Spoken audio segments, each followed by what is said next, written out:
How's it going, guys? Monier reporting from the experience here. Today's topic of discussion is going to be transitioning to freedom during this disclosure process.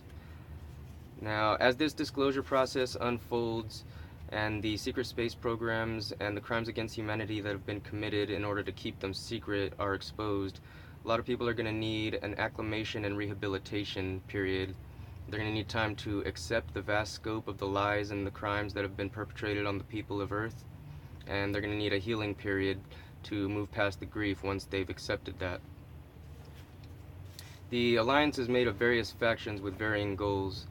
The Earth Alliance portion, made of defectors and whistleblowers and others from military and various agencies, want to switch over to a new financial system controlled by the East, basically. This is going to be a more fair system. The petrodollar is going to collapse, and they're going to try to transition us smoothly over to this new financial system.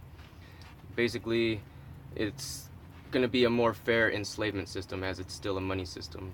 Now, what the Secret Space Program and Sphere Being Alliances want us to switch over to is a moneyless system, which is by far the best option for the freedom of the planet. I've seen in my research two different moneyless systems or societies. The first was the Venus Project by Jacques Fresco, and I haven't done any or too much research into that. I've shared the post about it a few times, but I don't know, I'm not familiar with all the details of it.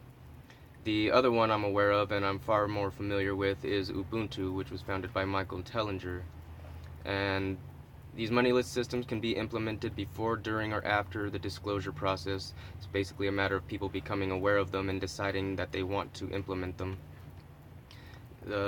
Ubuntu is a moneyless, money-free contributionism system. There is no greed, there's no hoarding, no hierarchy, no envy. There's no need for any of that because there's no money and everybody has abundance. There's no obstacles to progress, no funding to be attained or denied. So progress is made by people's desire to create. The basic premise of Ubuntu is that everyone uses their natural talents and their acquired skills in order to create abundance and prosperity for the entire community.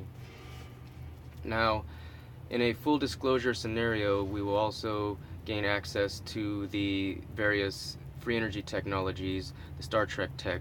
These technologies are advanced enough to make any type of money system completely unnecessary in the first place.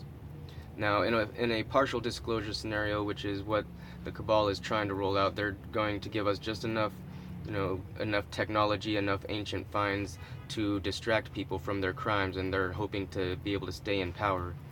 So that it needs to be kept in mind as certain disclosures start coming out in the near future, that there's far more out there, and for a full disclosure scenario, we should be hearing about all the Star Trek level technologies, all the infrastructure on various planets and moons, all that type of stuff. That disclosure of that technology will basically propel us into the Star Trek era overnight, and will replace the current or the old electrical grid after the solar flash takes it out, as they're expecting. So that is a very brief and quick review on what the transition to freedom might look like during this disclosure process. This transition will be smooth and easy if we all work together, all help each other, all share. We can avoid most chaos and any type of disruptions and anything. In the next video, we will go deeper into Ubuntu, exactly how it is, or exactly what it is, how it works, and how we can implement it right now. So, I'll see you there, guys. Peace and love.